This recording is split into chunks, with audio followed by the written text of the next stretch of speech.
안녕하세요. 강박자동차 채널입니다. 오늘은 수소차 딜레마에 대해 말씀드리겠습니다. 그만큼 수소차가 처한 상황이 어렵다는 말입니다.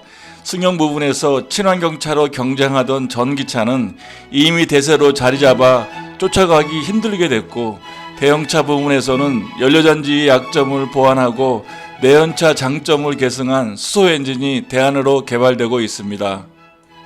또한 장기적으로는 자동차 전과정 평가 규제에 유리한 수소와 이산화탄소 합성 연료인 eFuel에 대한 관심과 투자가 확대되고 있습니다. 기존 자동차 인프라를 대부분 사용할 수 있다는 장점이 있기 때문입니다.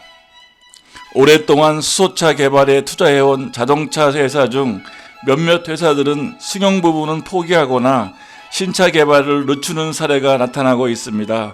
자동차 회사들은 수소차에 대한 추가 투자에 대해 딜레마 상황에 놓여 있습니다.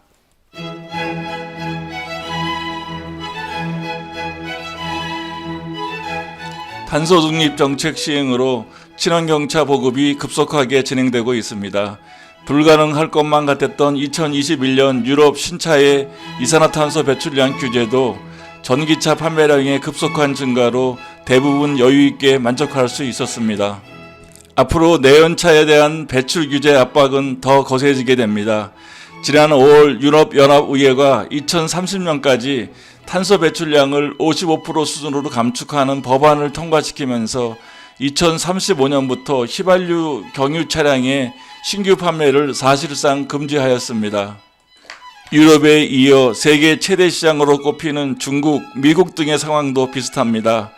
새로운 규제에 대해 자동차 회사들은 전기차를 비롯한 친환경차 개발과 생산을 위해 막대한 자금력과 기술력을 쏟아붓고 있습니다. 폭스바겐, 벤츠 등 주요 완성차 업체들은 매출의 6% 이상을 R&D에 투자하며 기술 확보에 집중하고 있습니다.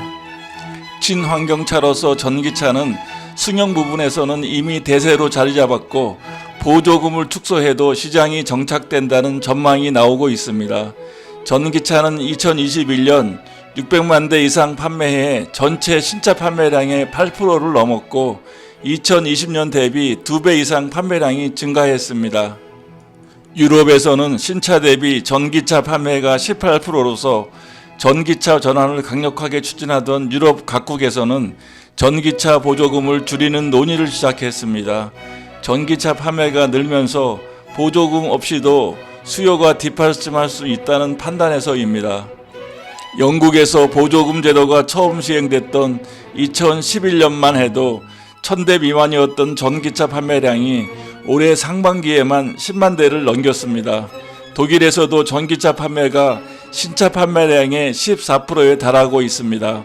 보조금 대신 전기차 인프라를 구축하는 데 힘쓰겠다는 것이 유럽 각국 정부의 구상입니다.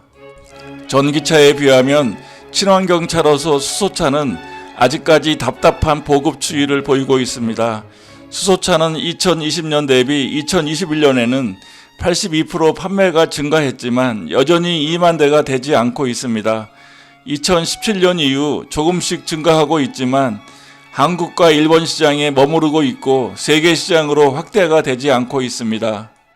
시장조사 업체 SN 리서치에 따르면 올 4월까지 세계 수소차의 판매 대수는 6천여 대로 전년 동기 대비 2.5%가 줄고 있습니다. 현대차 점유율은 52%로 2위 도요타를 앞서고 있지만 시장의 성장세 자체에 의문이 드는 만큼 공허한 세계 1위라 느껴집니다.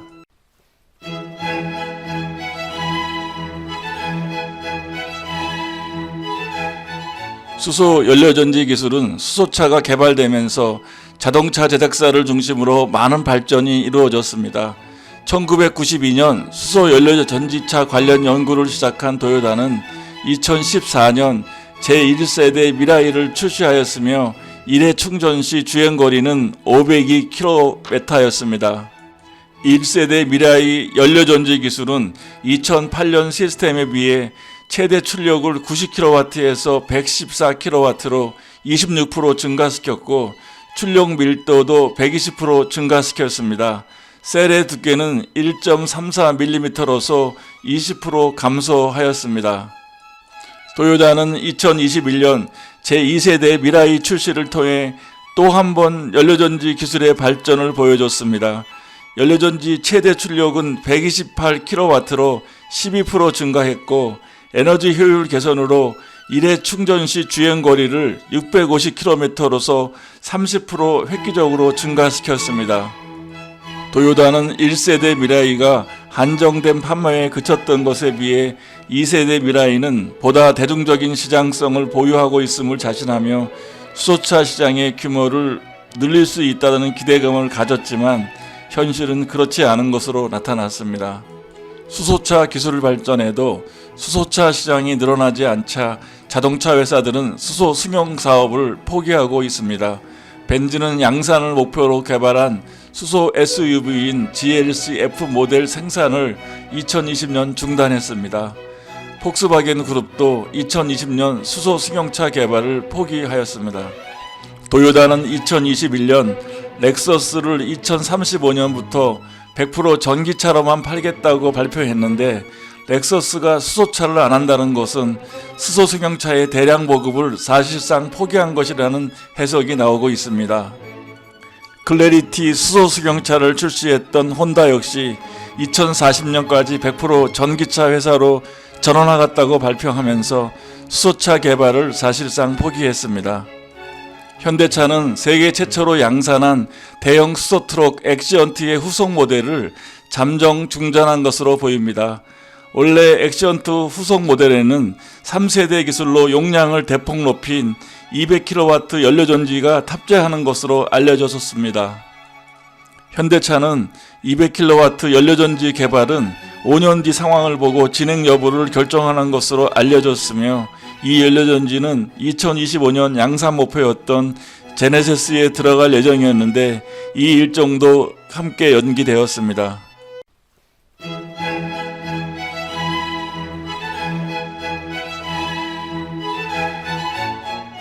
그럼 수소차와 경쟁하는 다른 친환경차 현황에 대해서 알아보겠습니다. 먼저 전기차입니다. 전기차 기술은 전기차 시장이 확대됨에 따라 더욱 급속하게 발전하고 있습니다. 전기차 가격은 배터리 가격의 인하와 전기차 전용 생산 라인 구축으로 꾸준히 떨어지고 있어 2026년경에는 가솔린차와 같아질 것으로 전망하고 있습니다. 전기차 1회 충전 주행거리도 배터리 기술 발전으로 계속 증가하여 2022년에 미국에서 운행하는 전기차의 평균 주행거리가 276마일로 2016년 128마일 대비 2배 이상 증가하고 있습니다. 향후 고체 전해질 리튬 배터리가 상용화되면 화재에 안전하면서도 에너지 밀도가 kg당 500W까지 증가할 것으로 전망하고 있습니다. 다음은 수소 엔진입니다. 수소 연료전지는 높은 에너지 밀도를 지녔지만 가격이 높고 열악한 사용 환경에서의 내구성 확보 등이 단점이 있어서 건설기계나 중대형 상용차에는 수소 엔진이 대안으로 개발되고 있습니다. BMW에서 2015년 스핀아웃한 독일의 스타트업 KU에서도 수소 엔진을 개발하고 있습니다. 배기량 7.8리터의 대형 상용차용 수소 엔진 시작품은 수소 직접 분사와 과급, 희박연소, EGR 등의 기술을 적용해 모든 영역에서 희박연소를 구현하여 질소산화물을 규제 이하로 낮췄으며 열효율은 45%를 달성하였습니다. 국내에서도 현대 두산 인프라코어가 올해부터 2025년까지 중대형 상용차, 버스, 건설기계 등에 탑재할 11리터급 수소 엔진 양산을 목표로 올해부터 정부 과제로 착수하였습니다. 대형 상용차는 엔진 기통이 크기 때문에 수소 엔진의 냉각 손실 저감에 유리하고 수소 탱크 탑재 공간도 확보하기 쉽다는 장점이 있습니다. 다음은 e퓨얼입니다. 자동차 이산화탄소 저감의 한 방법으로 인공합성 연료인 e퓨얼이 주목받고 있습니다. e퓨얼은 전기 기반 연료로서 물을 전기 분해해 얻은 수소를 공기 중 이산화탄소와 결합해 만듭니다.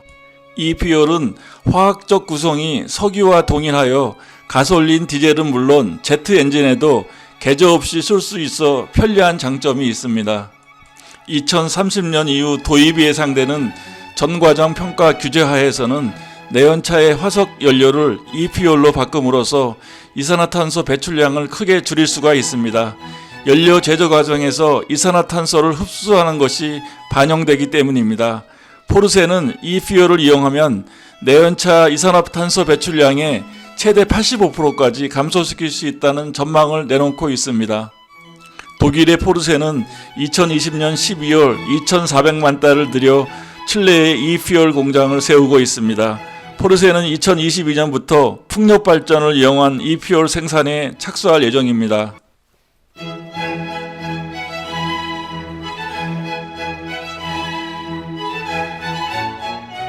수소차가 딜레마에 빠져 있습니다.